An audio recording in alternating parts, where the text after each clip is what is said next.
Hello, girls.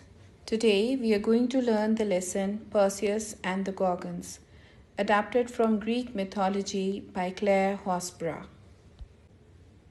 Mythology means a set of stories or beliefs about a particular person, institution, or situation, especially when exaggerated or fictitious. Greeks believed that in northern skies there is a constellation. Constellation means a group of stars called Perseus. This constellation is named after their hero. When he was a baby, Perseus and his mother Danae were sent away to an island called Seriphos, where a kind man called Dictys saved their lives. Dictys was the brother of Polydectes, who was the king of the island.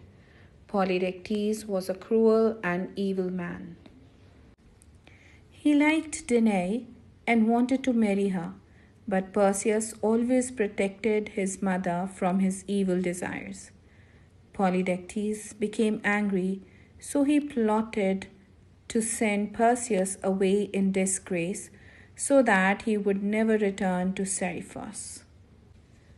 Polydectes invited Perseus to the banquet, where everyone was supposed to bring a horse for the king as a present.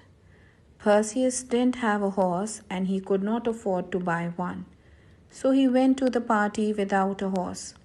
All the guests laughed at him when he could not present a horse to the king.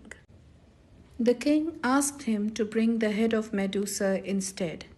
The whole kingdom lived in fear of Medusa and her sisters because they were Gorgons. Instead of hair, they had snakes growing out of their heads. Anyone who looked directly at Medusa's face was instantly turned to stone. Danae didn't want him to go, but Perseus thought that was the only way to get free from Polydectes. Zeus, Hermes, and Athena were the powerful people in Seriphos. They helped Perseus and gave him a special sword and a helmet that would make him invisible, winged sandals, and a polished shield. Then he went to the grey witches, who took him to the nymphs. They gave him a silver knapsack to contain Medusa's head. When Perseus reached the Gorgon's cave, he saw many statues. There was silence. He wore his helmet, held his sword, and entered the cave where he saw the Gorgons sleeping. He saw Medusa's reflection in his shield and took his sword in his hand, swiftly chopped off her head, and without looking at it, he kept the head in the sack. Medusa's sisters ran after him, although they could not see him, but they followed their sister's smell and her blood trail. But Perseus was wearing winged shoes, so he flew away quickly. On his way back, he saw a young woman, Andromeda, tied to a rock in the sea. She was there to sacrifice her life to the sea serpent in order to stop him from attacking her people.